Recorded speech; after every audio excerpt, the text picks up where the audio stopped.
참 좋습니다. 언제나 늘 저희에게 하나님의 사랑을 알게 하시니 감사드립니다.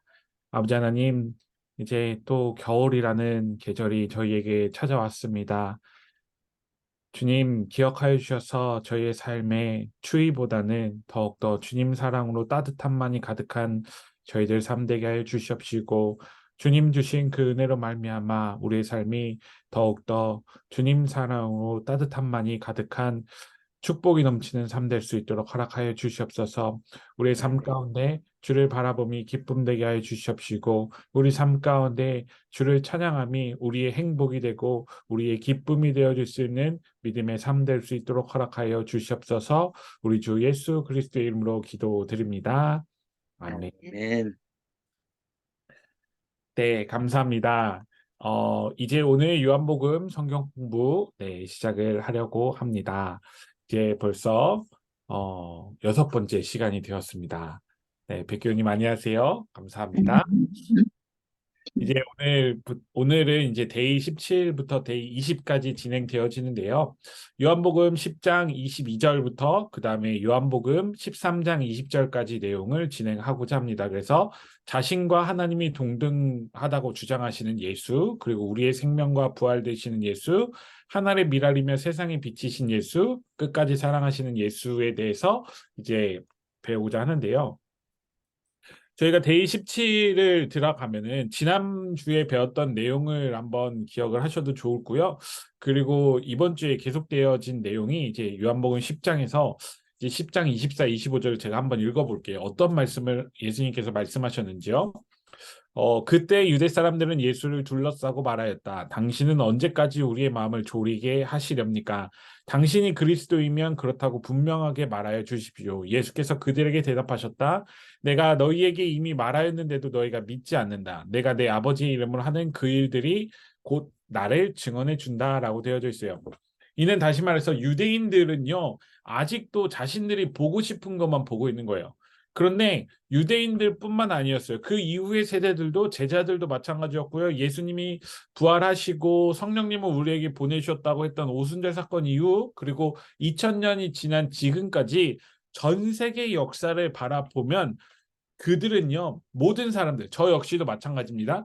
내가 보고 싶은 것만 보고 있는 거예요. 그러면서 지금 유대 사람들이 예수님께 말씀하시는 것처럼 언제까지 우리의 마음을 졸이게 하시렵니까? 라고 하는 우리의 고백을 우리 스스로도 하고 있는 거예요. 2000년 전에도 똑같이 유대인들이 했었고요. 지금도 우리도 언제까지 우리의 마음을 졸이게 하시렵니까? 라고 하는 이 메시지를 보면서 우리 역시도 우리가 보고 싶은 것만 바라보고자 하는 사람이 아닌가라는 되돌아봄이 우리의 삶에 필요하다는 것입니다.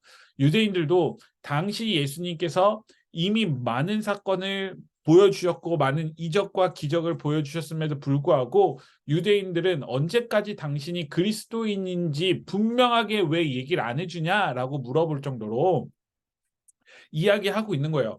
그래서 봐야 할 것을 봐야만 하는 것을 보지 않고 외면하고 있는 그들을 찾아볼 수 있죠. 이는 우리의 삶에서 제가 함께 보자고 말씀드렸는데요. 우리도 마찬가지예요. 저는 이제 제가 장로의 신학대학교 신대원을 들어갔는데 4년이나 걸렸어요.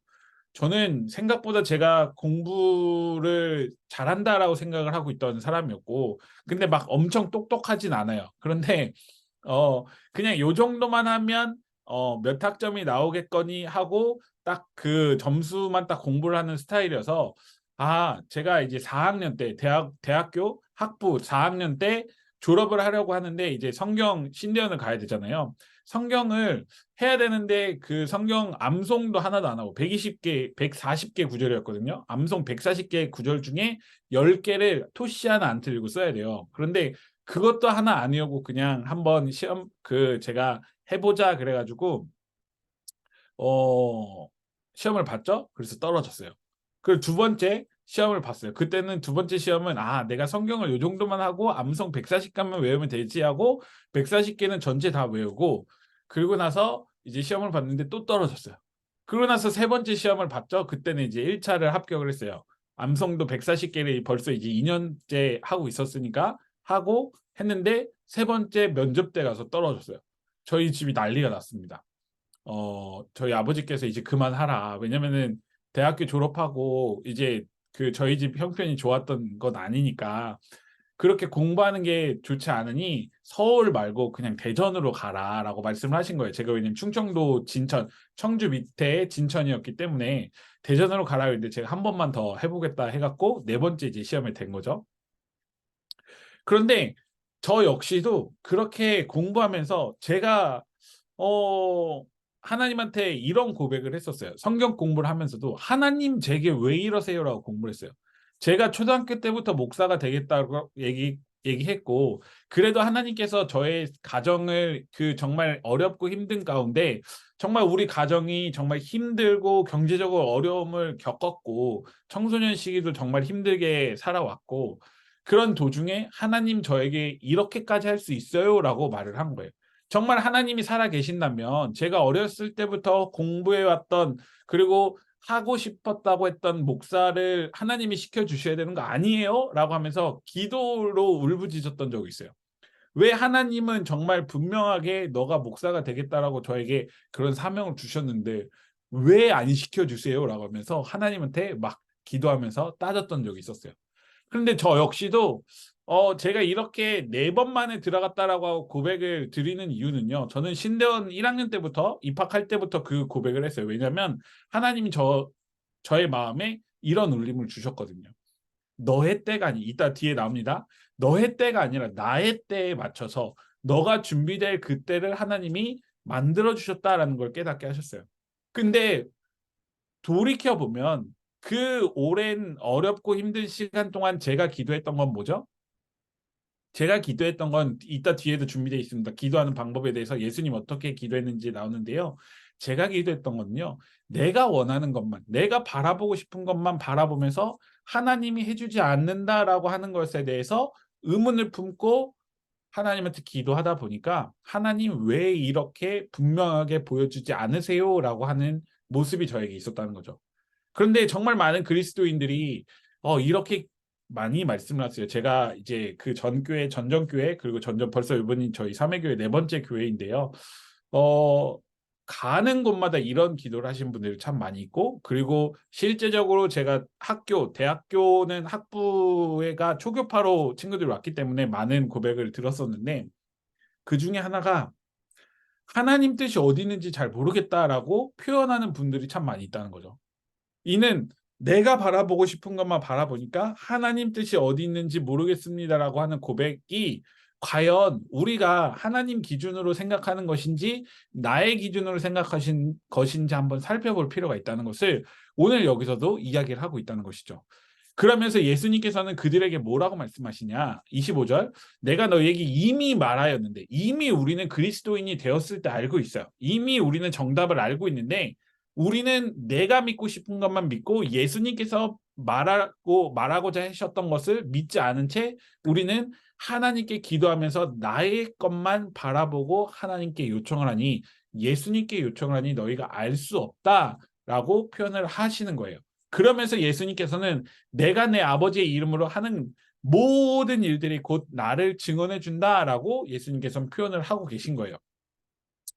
이는요, 다시 그 저희의 입장과 예수님의 입장을 또 넘어서서 뭐냐면 예수 그리스도 자체가 내가 하는 모든 일이 곧 나를 증언해 주시는 것이고 나 예수 그리스도가 하나님의 아들이다라는 것을 스스로 증명하시는 존재 증명을 다시 한번 여기서 하고 계신 거예요.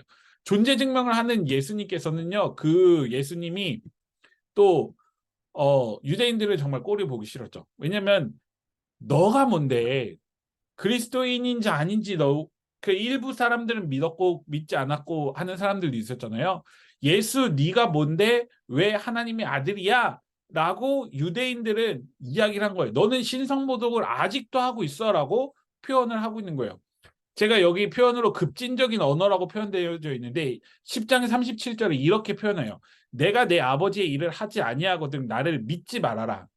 예수님 스스로가 표현한 거예요. 내가 하나님의 일을 하지 않으면 나를 믿지 않아도 좋다. 그러나 내가 하나님의 일을 하고 있으면 아버지의 일을 하고 있으면 나를 믿지는 아니할지라도 그 일은 믿어라.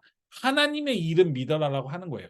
그리하면 너희는 아버지께서 내 안에 계시고 또 내가 아버지 안에 있다는 것을 깨달아 알게 될 것이다 라고 표현하는 거예요. 이는요 그들에게 도발하는 거예요. 너희가 나를 믿지 않아? 나는 그런데 하나님의 일을 하고 있어. 너희가 나를 믿지 않아도 내가 하는 모든 일들은 하나님의 일이고 그 일들은 너희가 믿어야만 해라고 하는 것을 예수님께서 표현하고 계신 거예요. 여기서 바라볼 때 우리가 이단과 예수님의 모습이 정말 달라요. 무엇이냐면 감히 비교해서는 안 되겠지만 이단은요. 내가 하는 말이 곧 나를 표현하는 것이다 하고 나의 높임을 표현하고 있잖아요. 내가 하는 일들이 예수님께서 나를 통해서 시키신 일이고 나에게 말씀하신 일이고 내가 그 일을 행하는 거야. 이는 하나님의 일이 되어야 돼. 그러니 나도 높아져야 돼라고 표현하고 있는데 예수님께서는요. 전혀 다르게 표현하는 거예요.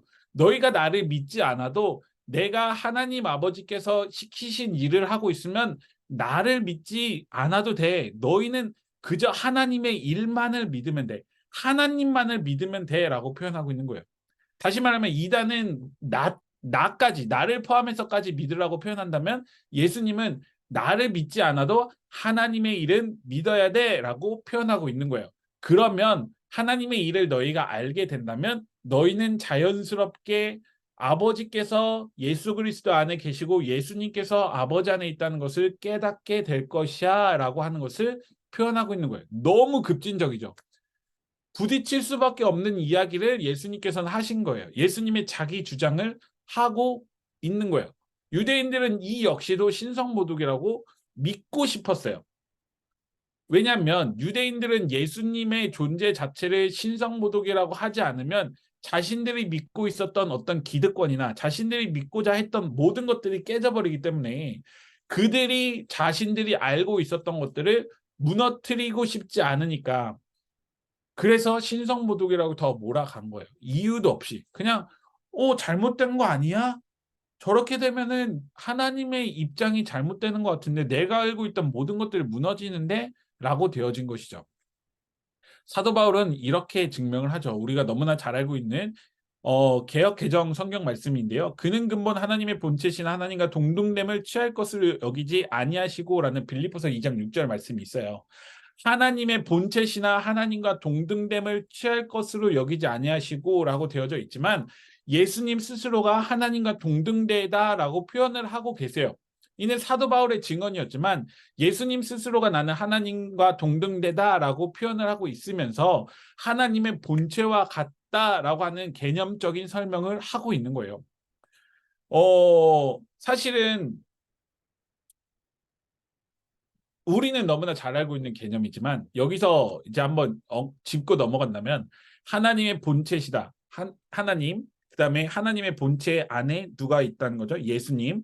그다음에 우리가 알고 있는 이제 요한복음의 성령님이라는 언급이 이제 14장부터 등장을 하게 되어지는데요. 성령님이 등장을 하는 거예요. 하나님, 예수님, 성령님이라는 이 개념 자체가 우리는 너무나 잘 알고 있고 삼위일체라고 삼위일체 세 개의 위격이 하나로 우리가 알고 있지만 당시 예수님을 믿고 따르던 예수교파 유대인들은요. 유대인들이잖아요. 그리스도인이라는 이름 자체가 사도행전에 나중에 등장하게 되어지잖아요. 예수 그리스도를 믿는 유대인들은요. 하나님, 예수님, 성령님이라는 단어가 낯설었어요. 삼위일체라는 단어 자체가 없었어요. 나중에 300년이 지난 이후에 이 세계가 공인이 되어지고 삼위 위격이 하나이다라는 것이 선포가 되어지는데 이들은요 하나님과 동등되다, 하나님과 본체다라고 하는 것 자체를 신성모독이라고 했던 거예요. 거룩하신 하나님인데 감히 입에도 담기 어려운 그 하나님인데 예수님이 인간의 모습을 하고 있는데 하나님과 동등되다? 결코 있을 수 없는 일이었어요. 그러니 이 신성모독이라고 하는 그들의 입장도 그들이 바라보고자 했던 것도 봐야만 하지만 바라보지 않았고 자신들이 보고자 했던 것만 믿을 수밖에 없었던 이유는요. 자신들이 여태까지 전통적으로 배워왔고 알고 있었던 모든 개념들이 깨져버리기 때문이죠. 그런 모습을 급진적 언어로 예수님께서 표현을 하셨고 사도 바울조차도 나중에는 이제 하나님의 본체시다라고 표현을 하는 모습을 우리는 알 수 있습니다. 그다음 이제 요한복음 11장으로 넘어가면 우리의 생명과 부활이라고 되어져 있어요. 저는 장례식장 가면 이 본문으로 설교를 참 많이 해요. 왜냐면 부활에 대해서 사실은 우리 부활이요 생명이니 나를 믿는 사람은 죽어도 살고 살아서 나를 믿는 사람은 영원히 죽지 아니할 것이다. 이것을 내가 믿느냐라고 되어져 있는 11장 25절의 말씀이 저는 참 너무 좋아요. 그런데 이 부활이요 생명이니 나를 믿는 사람은 죽어도 살고 살아서 나를 믿는 사람은 영원히 죽지 아니할 것을 내가 믿느냐라고 하는 11장 25절의 본문 가지고 제가 설교하는 게 아니라 그 앞에 있는 11장 초반에 있는 내용 가지고 설교를 하는데 그 이야기는 뭐냐면 우리가 너무나 잘 알고 있는 나사로의 이야기를 가지고 설교를 해요. 그 이유는요. 뒤에 있는 내용은 우리가 너무나 잘 알고 있어요. 부활이요 생명이 나를 믿는 사람은 죽어도 살겠다라고 하는 거 우리 모든 그리스도인들 알고 있잖아요. 그런데 제가 저희 아버지 어머니를 통해서 죽음을 경험해 보니까 그리고 병원에 계신 어머니의 전화, 아버지의 전화를 이제 저희 아버지는 어 독감으로 입원하셨다가 폐렴이 되시고 폐렴으로 해갖고 저 중환자실에 들어가셔서 저랑 이제 전혀 이야기를 못 하셨어요. 병원에 입원하신 상황으로 병원에서 전화가 안 오면 아버지는 건강하신 거고 전화가 오면 아버지께서는 위급한 상황인 거예요. 또 다른 상황을 이 병원에서 치료약을 써야 되기 때문에 그러면서 기도를 참 많이 했었고 교회에서 제가 전도사 전임 전도사를 하고 있었기 때문에 교회 일도 해야 되는 상황에 아버지는 구로까지 계시는 거니까 왔다 갔다 왕복 막 3시간 4시간씩 걸리고 이런 상황이었어요. 그러면서 제가 기도하면서 하나님한테 아버지 제발 좀 살려달라. 저는 이제 아버지가 어머니께서 먼저 돌아가셨으니까 아버지만 남았으니까 아버지를 살려주세요라고 기도를 했었는데 그 기도하면서 어떤 마음이 들었냐면요. 참 이 기도하는 그 마음이 참 너무 처절하구나. 나의 관점으로만 바라보고 있구나라는 생각을 많이 했어요. 그러면서 죽은 나사로 이야기를 장례식장에서 설교를 하기 시작했는데 그 이유는 뭐냐면 우리가 알고 있는 나사로 이야기는 첫 번째 죽은 나사로가 살아났다네예요. 죽은 나사로를 살리셨어요. 예수님께서. 그런데 그러면서 예수님께서 표현하신 게 뭐냐면 예수 그리스도의 부활이에요. 우리가 알고 있는 나는 부활이요 생명이니 나를 믿는 사람은 죽어도 살고 살아서 나를 믿는 사람은 영원히 죽지 아니하리니 이것을 내가 믿느냐라고 하는 그 메시지를 우리가 너무나 잘 알고 있어요. 두 가지에 대해서 알고 있고 세 번째 더 무엇이냐면 알고 있는 사람들도 알고 있지만 마르다와 마리아의 믿음이에요. 11장 21절과 32절에 보면은 마르다와 마리아는 예수님을 만나서 이렇게 고백을 합니다. 주님께서 함께 계셨더라면 죽지 아니하였을 텐데요 라고 하는 고백을 해요. 이는 마르다와 마리아는요 예수님께서 이적을 행하신다는 걸 알고 계셨고 나사로가 이제 성경에는 예수님은 잠들었다라고 이제 표현하셨고 다른 사람들은 죽었다라고 하는 그 표현 자체가 11장에 등장하고 있는데요. 마르다와 마리아는요. 그 죽기 전에 예수님께서 계셨더라면 죽을 병에 있었던 나사로조차 살릴 수 있었다라고 하는 믿음을 갖고 있었다는 것을 알고 있어요. 이는 간접적으로 우리가 1번 죽은 나사로가 살아났다. 예수 그리스도의 부활, 마르다와 마리아의 믿음에 대해서 우리가 너무나 잘 알고 있는데 4번에 대해서는 사실 우리 죽은 나사로에 대해서 표현을 잘 안 해요. 저는 이 4번에 있는 내용을 장례식장 가서 많이 이야기를 하는데 그게 뭐냐면 주님의 때라는 것을 표현을 합니다. 왜 주님의 때라고 하냐면 6절에 그 11장 6절에 이렇게 기록을 하고 있어요. 제가 한번 읽어볼게요. 그런데 예수께서는 나사로가 앓는다는 말을 들으시고도 계시던 그곳에 이틀이나 더 머무셨다라고 되어져 있어요. 이틀이나 더 머무셨어요. 계시던 그곳에. 다시 말하면 마르다와 마리아와 예수님의 관계를 생각했을 때는 이 뒷이야기를 봤을 때는 예수님께서 나사로를 살리기 위해서 급박하게 나사로가 있는 곳까지 가셨어야만 했어요. 그럼에도 불구하고 예수님께서는 급박하게 간 것이 아니라 급박하게 가시지 않고 이틀이나 더 그 자리에 계셨어요. 생각해보면 이 이틀이나 더 계시는 시간 동안 마르다와 마리아의 심정이 어땠을까요? 마르다 마리아에 대한 믿음에 대해서 제가 앞서 표현을 했지만 그들은 주님께서 함께 계셨더라면이라는 표현을 했다고 했죠. 그런데 주님이 오시지 않은 거예요. 이틀 동안 기다리던 예수님께서 오시지 않은 그 절망 속에서 마르다와 마리아는 참 많은 마음이 무너졌을 거예요. 저는 이 내용을 가지고 병상에서 오랜 시간 있었던 정말 병상에서 오랜 시간 정말 어렵게 계시던 유가족분들은 하나님한테 기도를 많이 했을 거 아니에요. 우리 어머니 살려달라라고, 우리 부모님, 나의 고인 대신 그분을 살려달라고 많이, 진짜 오랜 시간, 20년 되신 분, 병상에서 20년 누워 계셨던 분들 장례식장도 갔었거든요. 근데 그 오랜 기간 동안 하나님이 나를 찾아와 주지 않았다라고 하는 그 마음이 그들 마음에 있었을 텐데, 저는 그들에게 이 말씀을 전해요. 11장 6절에 있는 말씀. 이틀이나 더 거하시고 예수님께서는 가셨어요. 그러면서 가셔서 나사로를 살려주셨는데, 이 모습이 어떻게 보면 우리가 알고 있는 우리의 삶에서 죽은 자를 깨우셨던, 부활의 길로 이끄셨는 예수님의 모습과 마찬가지지 않을까라고 저는 생각을 합니다. 다시 말하면 하나님의 때에 하나님의 방법으로 하나님의 시간에 하나님께서 그를 살려주시고 그를 일으켜주시고 그를 깨우쳐 주시는 거예요. 근데 우리는 우리의 생각과 우리의 방법과 우리의 요청 사항대로 우리는 우리의 때를 주님한테 요청할 때가 참으로 너무 많이 있다는 것을, 이 말씀을 통해서 우리는 한번 되돌아볼 필요가 있다는 것을 우리는 기억을 해야 할 것입니다. 그리고 그 다음을 넘어가면요. 이제 요한복음 11장 40절, 41절, 42절에 있는 내용을 제가 한번 읽어보도록 하겠습니다. 예수께서 마르다에게 말씀하셨다. 내가 믿으면 하나님의 영광을 보게 되리라고 내가 내게 말하지 않았느냐. 사람들이 그 돌을 옮겨 놓았다. 예수께서 하늘을 우러러보시고 말씀하셨다. 아버지, 내 말을 들어주신 것을 감사드립니다. 아버지께서는 언제나 내 말을 들어주신다는 것을 압니다. 그런데도 이렇게 말씀을 드리는 것은 둘러선 무리를 위해서입니다. 그들로 하여금 아버지께서 나를 보내신 것을 믿게 하려는 것입니다. 라고 되어져 있어요. 너무 주님께서 기도하신 방법에 대해서 너무 자세히 등장하고 있지 않을까요? 주님께서는요, 아버지, 내 말을 들어주신 것을 감사합니다. 라고 고백을 해요. 나의 말이 무엇이간데 하나님께서 나의 말을 들어주셨을까요? 라고 하면서 감사의 고백을 드리는 거예요. 예수님조차도 하나님께 말이죠. 그러면서 아버지께서는 언제나 내 말을 들어주신다는 것을 압니다. 그런데도 이렇게 말씀을 드리는 것은 둘러선 무리, 나의 주변에 있는 사람들로 하여금 나를 보내신 것을 믿게 하려는 것입니다. 라고 하는 것을 고백한다는 것이죠. 우리가 교회 생활을 하는 것과 마찬가지예요. 교회 생활을 하면서 우리는 우리의 것만 표현을 하다 보면은 우리 주변에 있는 사람과 주변에 있는 사람들에게 그리스도인의 모범으로서 보이지 못하는 것들이 참 많이 있어요.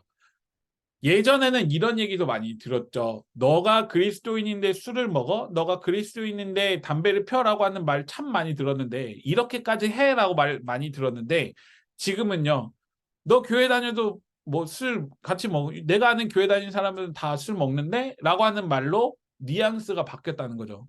다시 말하면 참 술 먹고 담배 피는 것에 대해서, 거기에 대해서는 나중에 제가 다시 한번 이야기 드릴 수 있겠지만, 그럼에도 불구하고 세상 사람들이 생각하는 그리스도인의 모습과 그리스도인의 모범과는 좀 지금 많이 세태가 바뀌어져 있다라는 것을 우리는 알 수 있다는 것이죠. 예수님께서는요, 자신으로 하여금 나를 믿게 하려는 것에 대해 목표를 갖고 계셨어요. 예수 그리스도의 복음을 증거하기 위한 행동을 하셨고, 그 증거를 하기 위한 모든 일들을 해 나가셨는데, 우리는 우리의 삶에서 예수 그리스도를 증거하기 위한 행동을 참 많이 안 하고 있다는 사실을 우리는 기억해 볼 필요가 있다는 것입니다. 저 역시도 마찬가지예요. 저 역시도 그렇지 못한 삶을 참 많이 살고 있어요. 그래서 반성을 하고 반성을 하고 또 반성을 하고 있죠. 그냥 사소한 것도 이 모습을 봤을 때 그리스도의 복음을 그들이 배울 수 있을까? 라고 하는 것들도 참 많이 반성을 하고 있습니다. 그래서 그런 것들이 우리 삶에서 예수 그리스도와 같이, 예수님과 같이 우리들도 나를 보내신 것을 믿게 하려는 모습을 우리의 삶에서 기억을 하면서, 그것이 바로 우리의 생명과 부활에 대해서 더 증언하는 것이에요. 나는 부활이요 생명이니 이것을 내가 믿느냐라고 했을 때, 부활과 생명 되신 예수 그리스도의 복음의 가장 기본적인 것은 예수 그리스도 그 자체를 믿게 하는 어떤 우리의 삶이 되어지고 모습이 되어져야 한다는 것을 우리는 기억할 필요가 있다는 것입니다. 나만 부활한다는 것에 대해 초점을 맞추면, 이것은 사실은 앞으로 더 점점 우리의 삶이, 그리고 교회가, 그리고 예수 그리스도를 믿는 그 믿음이 참 더 약해지는 모습이라고 우리는 깨달아야 할 필요가 있습니다. 그 다음으로 넘어가면요. 요한복음 11장 1절부터 57절에 있는 똑같은 내용이지만 대입할 내용이지만 11장 51, 52, 53절에 보면요. 부활이요 생명이니라고 하는 이 말 속에 또다시 이들이 죽이려고 모의하였다라는 말이 등장하게 되어집니다. 이 말은 한번 말씀 읽어볼게요. 이 말은 가야바가 자기 생각으로 한 것이 아니라 그해의 대제사장으로서 예수가 민족을 위하여 죽으실 것을 예언한 것이니 민족을 위할 뿐만 아니라 흩어져 있는 하나님의 자녀를 한데 모아서 하나가 되게 하기 위하여 죽으실 것을 예언한 것이다. 그들은 그날로부터 예수를 죽이려고 모의하였다라고 되어져 있어요. 너무나 큰 대의가 있었어요. 너무나 큰 어떤 이스라엘 백성들이 바라고 원했던 것들이 있었어요. 그런데 막상 실현되려고 하니까 기득권을 가졌던 그들은요, 그 실현되는 모든 것들을 포기할 수가 없었어요. 이는 우리의 삶에 나타나는 것과 마찬가지예요. 2000년이라는 그 시간 동안 너무나 우리가 기독교인으로서 반성해야 되는 세계 역사가 참으로 많이 있잖아요. 그리스도를 믿지 않으면 이교도인이라고 죽였던 십자가 전쟁도 있었고요. 정복 전쟁도 있었어요. 우리가 한 건 아니지만 유럽의 정복 전쟁들이 있었죠. 실제로 영국 국기가 들어가져 있던 그 십자가 속에 많은 사람들의 많은 생명들을 교회를 다니지 않는다고 그리스도인을 믿지 않는다고 그들의 생명을 뺏었던 것들이 참으로 많이 있었어요. 이는 우리가 반성해야 될 우리의 역사인 거예요. 그런데 우리나라 이야기가 아니기 때문에 어 그리스 나와는 전혀 다른 이야기이기 때문에 우리가 생각해 보지 않아야 될 문제가 아닌 거란 말이죠. 지금 이스라엘 팔레스타인 문제도 마찬가지예요. 이스라엘이 팔레스타인과 함께 그 전쟁을 하는 것, 하마스가 이스라엘 공격한 것 잘못된 거예요. 이스라엘이 팔레스타인을 공격하는 것도 잘못된 거예요. 둘 다 잘못된 것인데 가장 잘못된 것이 뭐냐면요. 생명을 귀하게 여기지 않은 거예요. 저는 제가 이전교회에서도 러시아와 우크라이나 전쟁 속에서 우크라이나만을 위해서 우리가 기도할 게 아니다라고 이야기를 했어요. 왜냐하면 많은 사람들이 우크라이나만을 위해서 기도를 했는데요. 러시아에 있는 군인들은 물론 그들이 학살을 하고 잘못된 행동을 하는 사람들도 있었지만 명령에 의해서 러시아인들도 군인의 명령을 받고 가서 자신의 생명을 빼앗긴 사람들도 많이 있다는 거죠. 다시 말하면 우크라이나의 아픔과 우크라이나의 그 전쟁을 위해서 기도해야 되는 건 맞지만 더해서 그리스도인이라고 한다면 생명을 위해서 기도해야 한다는 것이죠. 그런데 생명을 위해서 기도해야 하는 그 모습들 속에서 너무나 안타깝게도 우리는 그것을 찾지 못하고 있고 정확한 것을 알지 못하고 있어요. 11장 50절에도 등장하는 것도 똑같아요. 기득권을 가진 이들에게 자신의 것들만 바라보고자 했기 때문에 마찬가지로 생명을 귀히 여기지 않았고 많은 대의가 있었음에도 불구하고 누군가를 죽이려고 하는 이야기가 등장하고 있습니다. 우리나라 역사에는 없었을까요? 있었어요. 우리는 지금 너무나 당연하게 생각하고 있는 기독교 역사 속에서 기독교 역사가 있는데 그것은 무엇이냐면 70년대 이후 한국의 기독교 역사가 정말 가파르게 성장을 하였고 인구 4분의 1이라는 어떤 정말 4분의 1보다 더 많은 인원이 교회를 믿는 나라가 되어졌죠. 그런데 남한에 있는 교회는 교세가 사실은 작았어요, 원래. 처음 한국에 조선이라는 나라에 기독교가 들어왔을 때는 남한에 있었던 교세는 훨씬 작았어요. 교세가 어디서부터 시작되어졌냐면 북한에 있는 신의주, 평양부터 시작되어져 있는 거 다들 잘 아시죠? 1908년 평양 대부흥 운동이 있잖아요. 평양에 있었던 그리스도인들이 참으로 많이 있었단 말이죠. 그리고 평양 숭실이 밑에 지금 동작구에 있는 숭실로 내려오면서 그 숭실대학교 제가 숭실대 출신이긴 하지만 역사를 거기서 배웠기 때문에 숭실대가 가지고 있었던 그 기독교 정신, 그리고 장로의 신학대학교와 총신대학교가 가지고 있었던 그 신학교의 정신이 너무나 뚜렷하단 말이에요. 그런데 잘 알려지지 않은 사실은 무엇이냐면요. 남한과 북한의 이야기를 제가 왜 이야기를 하냐면요. 남한과 북한이 이념적으로 갈라졌을 때, 38선으로 갈라졌을 때 남한과 북한에 있었던 그리스도인들은요. 남한의 그리스도인들은 남한의 자유의 민주주의의 그 이념을 위해서 기도를 했고요. 그래서 그 남한 쪽의 이념이 더 승리하기를 원했어요. 북한의 공산당이 무너지기를 원했어요. 그런데 북한에도 그리스도인들이 있었다고 말씀드렸잖아요. 거기가 교세가 더 컸다고 말씀드렸잖아요. 거기에 있었던 북한에서 공산당을 지지하지 않았던 분들도 있지만 지지했던 그리스도인들도 있단 말이죠. 그 사람들도 남한이 무너지고 북한이 세가 확장되어지기를 기도했다는 것이죠. 이는 다시 말해서 하나님한테 남한과 북한에 있는 모든 그리스도인들이 자신들의 나라가 이기게 해달라고 기도했던 측면이 있었다는 것이죠. 너무나 안타까운 사실이지만 우리가 돌아보지 않는 내용 중에 하나가 있다는 것이에요. 이는 다시 말해서 우리가 보고 싶은 것만 보고 있는 모습이 그 당시에도 있었고 지금도 있다는 것을 우리는 깨달을 필요가 있다는 거죠. 그러면서 우리는 하나님한테 마치 기도를 하면서 어느 나라 축구가 이기게 해주세요라고 하는 마찬가지의 내용과 비슷한 모양을 이렇게 축구가 어느 나라가 이기게 해주세요라고 하는 것과 마찬가지로 전쟁 속에서도 그렇게 하고 있다는 것이죠. 역사 속에서도 있었고요. 그 모습을 우리는 반성해 볼 필요가 분명히 있다는 것을 기억을 하시고 다음 장으로 넘어가시면 좋을 것 같습니다. 이제 데이식구로 넘어가면 요한복음 12장에 있는 내용을 우리가 보아지는데요. 요한복음 12장 8절에는 가난한 사람들은 언제나 너희와 함께 있지만 나는 언제나 너희와 함께 있는 것이 아니다 라고 되어져 있는 12장 사건이 있어요. 이는 뭐냐면요. 마리아가 예수님의 발에 향유를 붓는 그 이야기를 표현하고 있어요. 그런데 나사로, 마르다, 마리아가 등장을 하고 있죠.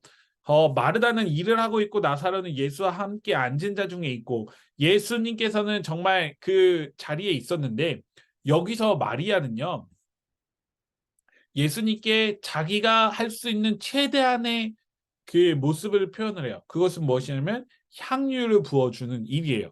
당시 향유를 부어주는 일이라고 했다고 한다면 이 향유는요. 무려 300데나리온의 값어치를 하고 있어요.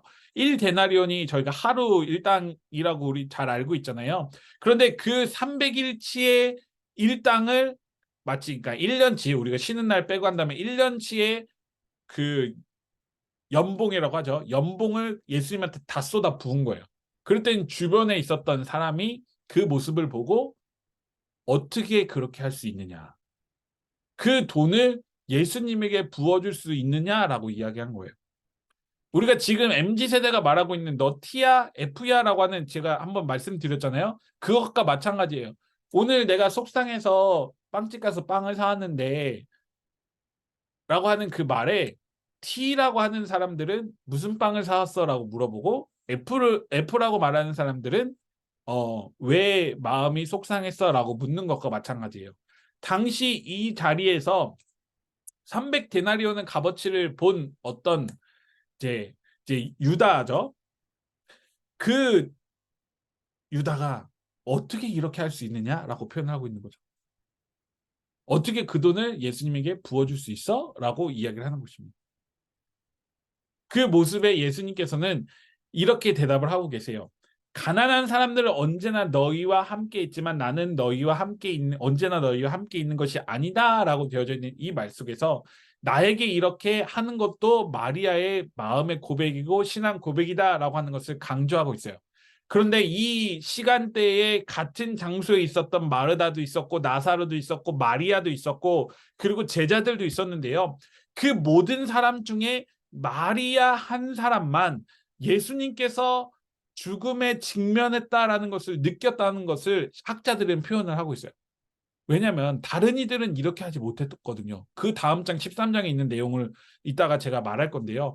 다른 이들은 알지 못했지만 예수님께서 죽음에 직면한 느낌을 마리아는 여성 특유의 통찰력을 가지고 죽음을 예감하고 값비싼 향유를 예수님께 발라주는 모습을 보여주고 있다라고 학자들은 표현을 하고 있어요. 부르튼 발언, 여기서 부르튼 예수 그리스도의 발언, 을을 추구하다 당한 공경, 거짓과 싸우다가 진리가 입은 상처라고 학자들은 표현을 하고 있는데요.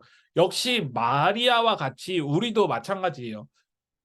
이러한 모습을 누군가를 바라봄으로 인해서 정말 그의 어떤 마음과 그의 생각을 정말 어루만져 줄 수 있는 교회가 되어야 되지 않을까. 그런 성도의 교제가 교회 안에서 이루어져야 되지 않을까라는 것을 우리는 생각해 볼 필요가 있습니다. 그 다음 12장 12절로 넘어가면요. 다음 날에는 명절을 지키러 온 많은 무리가 예수께서 예루살렘에 들어오신다는 말을 듣고 종려나무 가지를 꺾어 들고 그분을 맞으러 나가서 호산나 주님의 이름으로 오시는 이에게 복이 있기를, 이스라엘 왕에게 복이 있기를 하고 외쳤다. 예수께서 어린 나귀를 보시고 그 위에 올라타셨다. 그것은 이렇게 기록한 성경 말씀과 같았다라고 하는 내용을 우리는 알 수 있어요. 이는요.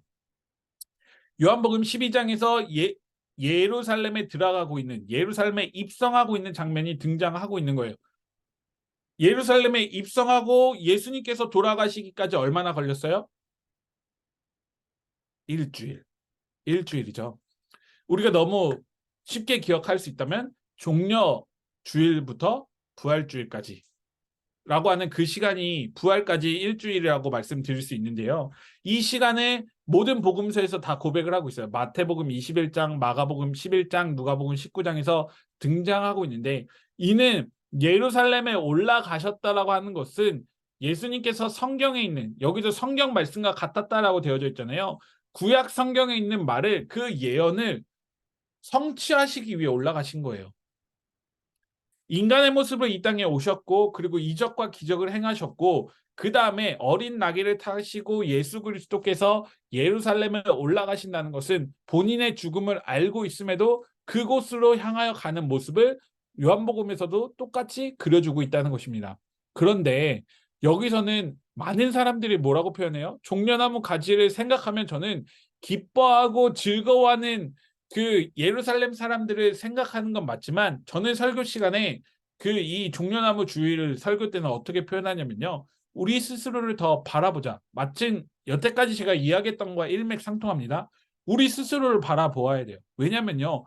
여기서 13절 종려나무를 꺾어 들고 그분을 맞으러 나가서 호산나 주님의 이름으로 오시는 이에게 복이 있기를, 이스라엘 왕에게 복이 있기를 하고 외쳤다라고 했던 대부분의, 거의 모든 사람들이 십자가 도상에서 예수님을 죽이라고 하는 사람들과 같다는 거죠. 종려나무를 흔들었던 사람들이 자신의 마음에 들지 않는다고 5일 만에 예수 그리스도를 십자가에 못 박으라고 했던 그 사람이 되어져 버린 거예요. 이는 우리의 모습과 마찬가지인 거예요.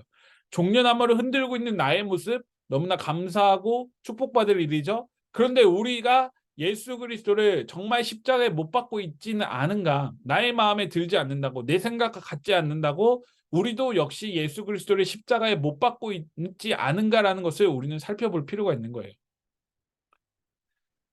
이 사람들은요, 정말 간절하게 제발 우리를 구원하소서, 주의 이름으로 오시느니 곧 이스라엘 왕이시여라고 고백을 하였고 표현을 하였지만, 정말 우리를 제발 우리를 구원해 주세요라고 하는 정말 정말 안타까운 심정으로 호산나라는 이름을 외쳤지만, 본인들이 생각하고 있는 그 구원을 요청하신 것이죠. 그런데 예수님께서 생각하시는 구원과 이스라엘 백성들이 예루살렘에 있었던 이들이 생각하는 구원은 전혀 달랐다는 것을 우리는 알 수가 있습니다. 그래서 밑에 보시면 예루살렘으로 올라가시는 거는요, 예수 그리스도는 막힌 담을 여는 평화로서 올라가신 거예요. 에베소서 2장 13, 14절에 이렇게 개역개정에 표현되어져 있어요. 이제는 전에 멀리 있던 너희가 예수 그리스도 안에서 그리스도의 피로 가까워졌느니라. 그는 우리의 화평이신지라. 둘로 하나를 만드사 원수된 것 곧 중간에 막힌 담을 자기 육체로 허시고라고 되어져 있어요. 우리가 성경 공부를 예전에 많이 했을 때 성경 절벽이 있고 그 가운데 십자가 있어서 그걸 건너가는 그림 참 많이 배웠었죠, 예전에. 그런 것처럼 둘로 하나를 만드사 원수된 것, 곧 중간에 맡긴 담을 자기 육체, 십자가로서 허셨다라는 것을 에베소 교인들에게 사도 바울은 표현을 하고 있는데요. 이는 예수님께서 실제적으로 그 예루살렘으로 올라가심으로 인해서 세상에 있는 모든 죄를 예수 그리스도의 피로 대속하시겠다라고 하는 것을 보여주러 올라가신 거죠. 예수 그리스도의 피로 대속한다는 것은 우리가 너무나 배워서 잘 알고 있지만 무엇이죠? 과거에는, 그리고 예수님께서 요한복음 2장에서도 성전 정화 사건을 통해서 표현하셨던 것처럼 어린 양을 잡아서, 그리고 소를 잡아서 그 제물을 드렸잖아요. 화목제도 드리고 속건제도 드리고 속죄제도 드렸잖아요. 그는 피로써 죄를 사함을 받는다라고 하는 이스라엘 백성들의 그 고백이 있었고, 과거의 전통으로부터 알고 있었던 그 율법 속에 있었던 내용이었어요. 그런데 그 어린 양이 본인이 되신 것이고, 그 어린 양의 피, 자신의 피로써 모든 이의 죄를 이제는 단번에 씻어주겠다라고 하는 것을 보여주심을 성취하신 것이 바로 예루살렘에 올라가신 사건이다라는 것을 우리는 기억해 주시면 좋을 것 같습니다. 그래서 그 다음에 12장 23, 24, 25, 26절에 보면요, 말씀만 제가 갖고 왔는데 여기는 우리가 너무나 잘 알고 있는, 한 번씩 들어보셨던 말씀이 있죠. 예수께서 그들에게 대답하셨다. 인자가 영광을 받을 때가 왔다. 내가 진정으로 진정으로 너희에게 말한다.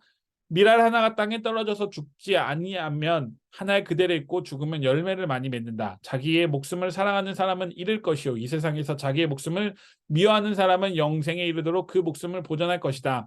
나를 섬기려고 하는 사람은 누구든지 나를 따라오너라. 내가 있는 곳에는 나를 섬기는 사람도 나와 함께 있을 것이다. 누구든지 나를 섬기면 내 아버지께서 그를 높여주실 것이다 라고 되어져 있는 나를 따라오너라 라고 하는 본문, 그 다음에 하나를 우리가 그 개역 개정으로 하면은 더 많이들 들어보셨던 말씀을 제가 한번 읽어볼게요.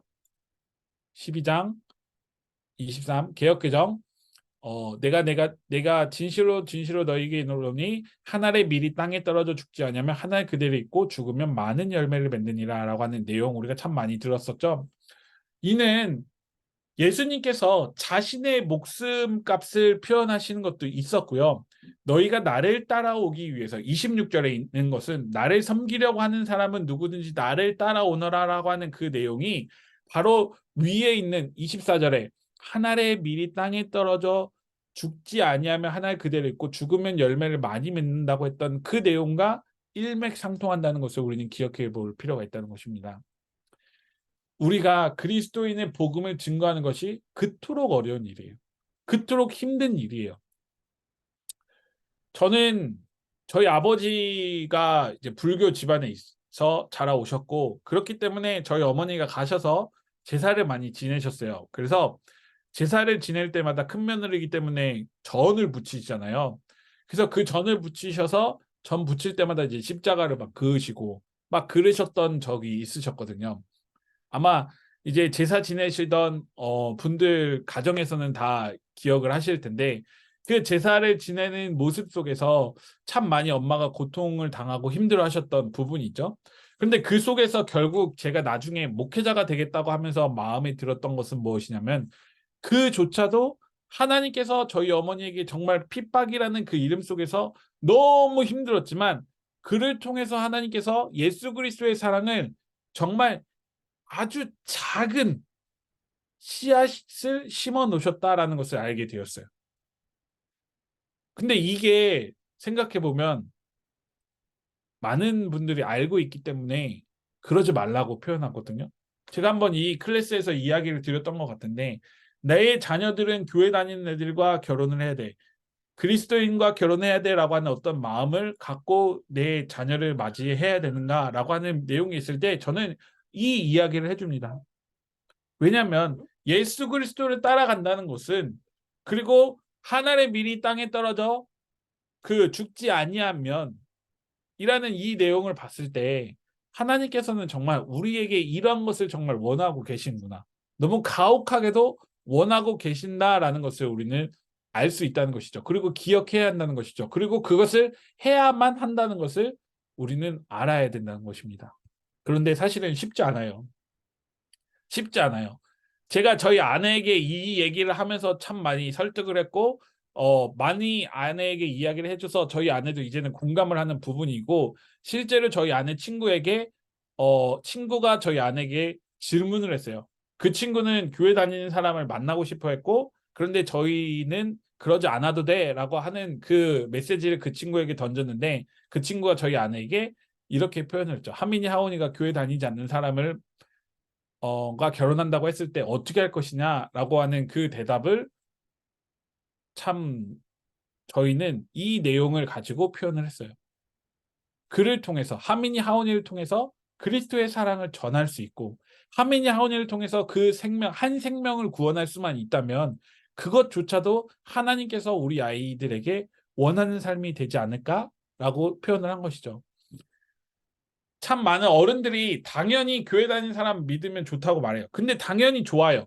교회 다니는 사람 하면 너무 화목하고 행복해요. 왜냐면 같이 교회를 다니고 같이 행복할 수 있으니까. 같이 주일 가서 예배를 드릴 수 있으니까. 그런데 제가 지난 주일날 한 친구에게 저희 교회에 있는 친구에게 물어봤어요. 너 교회 나오는 거 어렵지 않아? 라고 물어봤고 그 친구가 그래도 교회 나오는 거 좋아요 라고 말했는데 그럼 너 친구들 중에 교회 다니는 애들 몇 명이나 있어? 라고 했는데 없다는 거예요. 너 친구들의 종교는 뭐야? 라고 물어봤거든요. 그러면 그 친구들은 엄마가 아빠가 교회를 다녀도 본인은 무교라고 얘기를 한대요. 교회를 억지로 따라가는 친구들이 있어도 그 친구들은 자신을 무교라고 표현을 하는 거예요. 현실이 됐어요. 예전에는 30명 중에 10명이 교회 다니는 애들, 3분의 1은 교회 다니는 애들, 중고등부 친구들이라고 했는데요. 지금은 30명 중에 1명밖에 없는 거예요. 없는 반도 있어요. 그런 그들에게 나중에 너가 결혼할 때 꼭 교회 다니는 사람이랑 결혼해야 돼? 라고 했을 때 절대 결혼 못 하는 거예요, 그러면은. 그거 어떻게 할 거예요? 현실도 마찬가지지만 우리는 그 전에 더 성숙한 그리스도인이 되어져야 되고 우리 신앙이 한층 더 성장하기 위해서는 이 말씀을 참 기억을 잘하고 하나님 앞에 바로 서야 함을 기억할 수 있어야 한다는 것이죠. 우리 삶 자체가 나를 통해서 예수 그리스도의 생명을 전하기 위함이다라는 것을 기억할 때 그를 통해서 예수 그리스도의 복음이 한층 더 전파가 되어지고 땅끝까지 전파되어질 수 있는 나의 삶이 되어야 한다는 것입니다. 이는 목회자로서의 삶이 아니라 우리 모든 이들에게 주어진 사명과 같은 것이죠. 그런데 이게 잘못 발현이 되면 마치 예전에 십자군 전쟁과 같이 그리고 유럽의 강대국들이 정복 전쟁을 하는 것처럼 강제로 예수 그리스도를 개종시키고 교회를 다니는 사람 개종시키고 하는 것과 마찬가지예요. 그는 복음을 잘못 전한 거예요. 예수님을 믿지 아니하면 너희는 잘못된 것이 그거는 맞는 개념이지만 그 개념이 너무 더 곡해가 되어지고 잘못되어지니까 그들에게 이상하게 그리스도인을 전하게 되어지고 그리스도인을 잘못 보여주고 있는 사례들이 참으로 많이 있었다라는 것을 우리는 알 수 있다는 것입니다. 그리고 이제 오늘의 마지막 챕터 데이 20으로 들어가면 요한복음 13장 1절부터 20절에 있는 이야기인데요. 여기서 제가 참 좋아하는 끝까지 사랑하시는 예수 그리스도에 대해서 등장하고 있는데요. 우리를 사랑하시되 세상 끝까지 사랑하시니라라고 되어 있는 13장 1절 말씀 참 좋아하는 구절인데요. 거기에 있는 말씀과 같이 13장 14절에는 이 내용이 들어 있습니다. 그것이 뭐냐면 바로 우리가 너무나 잘 알고 있는 세족식이죠. 세족식인데요. 우리는 세족식 때 예수님께서 제자들의 발을 씻겨주셨네 라고 하는 것까지는 잘 알고 있어요. 그런데 제가 밑에 흰색 글씨로 질문을 해놨는데 뭐죠? 흰색 글씨의 질문은 최후의 식사 만찬에서 제자들은 왜 아무도 서로 발을 씻겨주지 않았을까라고 하는 질문을 우리가 해봐야 된다는 거예요. 이 13장은 요한복음 13장의 세족식은요. 예수님께서 3년의 공생애를 마치는 그 시간이에요. 그렇죠? 예수님께서 잡히시던 날 밤이란 말이죠. 그 3년의 시간이 마치는 날이었는데 그리고 예수님께서 친히 제자들 12제자의 발을 씻겨주고 계신데 그 상황에서 제자들은요.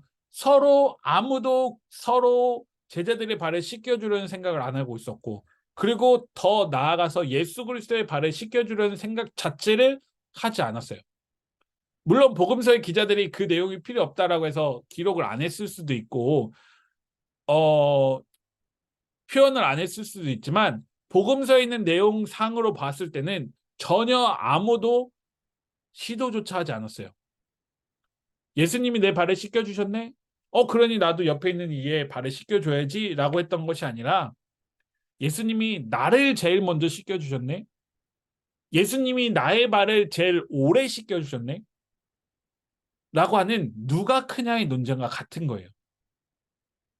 누가 예수 그리스도 보좌 좌우편에 앉게 될 것인가 라고 하는 내용과 같은 맥락인 거예요. 내가 예수님의 수제자입니다 라고 하는 내용과 같은 거예요. 이는 우리의 신앙 속에서도 마찬가지예요. 하나님, 제가 하나님께 제일 가장 칭찬받는 종이 되어지고 싶어요. 저는 하나님께서 나를 이렇게 오랜 시간 동안 나를 제일 많이 사랑해 주셨으니까 나의 믿음이 가장 좋아요 라고 하는 것과 마찬가지죠. 그랬던 제자들의 모습을 살펴보면요, 이 제자들은요, 서로 발을 씻겨주지 않았던 제자들은요, 나중에 십자가 도성에서 예수 그리스도 옆에서 없었어요. 수제자라고 불리는 베드로는 3번이나 부인했어요. 부활, 십자가 죽음과 부활 사건이 있는 그 사이 시간 동안 예수 그리스도를 찾아왔던 이들은요, 마리아였고요. 여자들이라는 표현을 많이 쓰고 있죠. 여자들이었고요. 그리고 우리가 요한복음에서 배웠던 니고데모였어요. 다시 말하면 예수님과 공생의 기간 가장 최밀접했던 이들은요, 아직도 배움의 길이 필요했던 사람들이었다는 것이죠. 이는 우리의 모습을 더 낮아지게 할 필요가 있고 더 겸손하게 할 필요가 있다는 거죠. 우리의 신앙, 그래서 저는 설교 시간에 우리의 신앙의 경륜을 감히 이야기하지 하면 안 된다라고 표현을 하고 있는 거예요. 저도 마찬가지예요. 저도 이렇게 앞에 나와서 교우님들 앞에서 설교를 하고 있지만 나의 신앙을 감히 표현하는 것을 더 겸손하게 해야 된다라고 이야기를 하는 거예요. 제자들조차 그랬으니까요. 제자들조차 성령을 받은 이후조차도 성령을 받고 베드로가 그 예수님과 같이 이적과 기적을 행하는 그 모습 속에서도 정말 많은 사람들이 3,000명이나 더하고 5,000명이나 더했던 그 순간에서도 제자들이 깨어지지 않았던 것은 무엇이었죠? 이방인에 대한 선교가 깨어지지 않았어요. 그를 예수님께서는 환상을 통해서 보여줬고 바울을 통해서 이방인들에게 전파하게 하셨고 사도행전 15장에 그제서야 이방인들에게 모두가 전해도 된다라고 하는 어떤 생각이 깨지게 된 거거든요. 부활 사건이 아니었어요. 성령 강림이 아니었어요. 그 이후에 자기들끼리 논의하고 나서 이방인에게 우리가 나가자라고 되어진 거예요.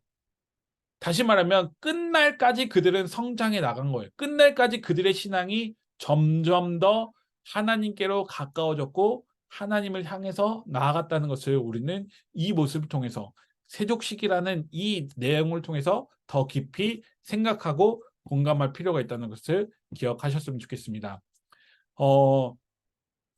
누가 크냐는 논쟁이 사실은 없었더라고 한다면 제자들은 서로 발을 씻어준 후에 식사를 할 수도 있었을 거예요. 그런데 아까 말씀드린 것처럼 내 발을 제일 먼저 씻겨주셨네, 내 발을 제일 오래 씻겨주셨네, 내 발을 더 제일 깨끗이 씻겨주셨네 라고 하는 어떤 본인들, 예수님께서 나를 향한 그 사랑이 그들의 마음속에 더 많이 자리 잡혀져 있지 않았을까요? 실제로 요한복음을 썼던 사도 요한조차도 예수님께서 가장 사랑하시는 제자라는 표현을 본인에게 본인 스스로 표현을 하고 있어요. 이는 자기를 제일 많이 예수님이 사랑하시지 않았을까라고 하는 본인의 생각과 그 메시지가 거기 요한복음에도 등장하고 있다는 것입니다. 하나님과 이웃에게 악취를 발사하는 노란색 글씨입니다. 나의 역겨운 자아를 씻어주신 것을 기억하는 사람은 주와 스승 되신 예수를 본받을 능력이 있다는 거예요. 우리는 본받을 능력이 있음에도 불구하고요, 그냥 우리가 예수 그리스도께서 씻겨주시는 것에만 만족하고 살아가지 않을까요? 예수 그리스도의 모습을 배워가야 함에도 불구하고 예수 그리스도께서 나에게 주신 것만을 바라보고 살아가는 모습들이 분명 우리 이 세족식 장면 속에서 나의 모습을 되돌아보면서 깨달으실 수 있는 우리들 되셨으면 좋겠습니다. 하나님이 인간의 더러운 발을 씻어주시기 위하여 몸을 굽히시는 사람, 예수 그리스도 존재 자체가 몸을 굽히시고 발을 씻어주시는, 언터처블한 우리의 발을 씻어주시기 위해 몸을 굽히고 계신 그 모습은요, 감히 깨끗하지 않은 예수 그리스도 앞에서 하나님 앞에서 깨끗하지 않은 우리의 모든 몸과 우리의 마음과 우리의 생각을 깨끗하게 해주신 그 예수 그리스도를 생각한다면 우리도 우리 스스로를 낮추고 정말 우리가 믿음이 더 성장해 나갈 수 있는 발판을 우리 스스로 기억하면서 주님께로 나아갔으면 좋겠습니다. 이것으로 모든 강의를 마치겠고요. 다음 주에는 이야기 5부터 데이 24입니다. 책이 없으신 분들은 요한복음 13장 21절부터 16장 4절까지 읽으시고 또 강의를 들으시면 좋을 것 같습니다. 또 벌써 1시간이 되어졌는데요. 또 오늘 이렇게 참석해 주셔서 너무 감사드립니다. 수고하셨습니다. 궁금한 내용 있으시거나 뭐 어떤 깨달았던 내용이 있으시면 이야기를 해주세요. 네. 제가 너무 감사하게도 진짜 강의 10분 전까지 막 졸려가지고 막 저 집에 1시간 근데 강의하면서 막 살아났습니다. 저희 교우님들 보고 또 강의를 또 하나님께서 주신 마음으로 하다 보니까 또 살아났는데 너무 감사드리고요. 또 지금 이제 여기 주면은 들어오지 못한다고 말씀을 하셨지만 유튜브를 통해서 듣고 계신다는 분들이 또 참으로 많이 계세요. 그래서 너무 감사하고 글을 통해서 하나님께서 우리에게 주시는 마음과 메시지를 더 겸손하게 더 낮아짐의 모습 속에서 예수 그리스도를 찾는 저희들 되셨으면 좋겠습니다. 늦은 시간까지 아멘. 너무 고생 많으셨고요. 음, 또 주일날 교회에서 뵙도록 하겠습니다. 감사합니다. 감사합니다. 고생하셨습니다. 네, 수고하셨습니다. 종료하겠습니다. 네.